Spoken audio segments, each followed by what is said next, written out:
Tratra ny tanjona ary afapo tanteraka ny fikambanana Lato sy ny Ajaka tamin'ny fikarakarana ny hetsika andao ilalao izay notontosaina tao amin'ny ANS Peflo nandritra ny 3 herinandro ka ny farana androany.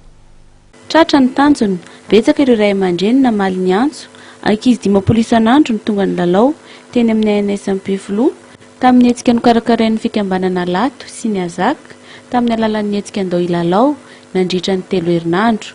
Ho fanamariana ny famaranana androany dia nisy ny fanaovana fampisehoana ny tanterahan'ireo ankizy rehetra. Be da be ny ankizy tonga satria nahafinaritra ny zavatra natao nandritra ny herinandro anankiray dia tamin'ity 3e semaine rehefa saika tsy araka satria be da be mihitsy ilay zaza par jour, mandeha 50 par jour ilay izy.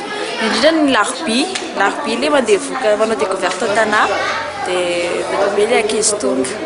Afapolo zay satria tonga ny amin'ny ankizy ilay avatra ilay kilalao lasa tafitany amin'ny zareo, mahafinaritra ny zareo ilay kilalao, ilay kolontsaina miverina, ny ray aman-dreny faly fa hoe milalao ny zanany aty fa tsy mipetraka any an-trano fotsiny.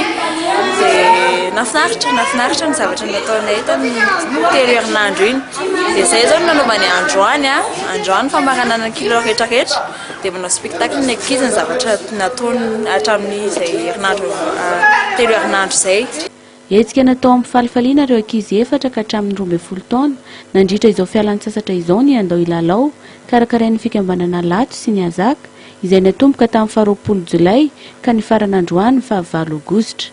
Hetsika nentina namerenana indray ny kolontsaina malagasy teo aloha amin'ny alalan'ny fanaovana kilalao fanaon'ny ankizy toy ny digasy, fanaovana tao-trano vita amin'ny tanimanga. Mampanantena anao mihoatra noho ny tamin'ity taona ity ny fikambanana Lato izay niforona ny taona 4 izay ivondrona ny tanora 9 ka hatramin'ny 15 taona.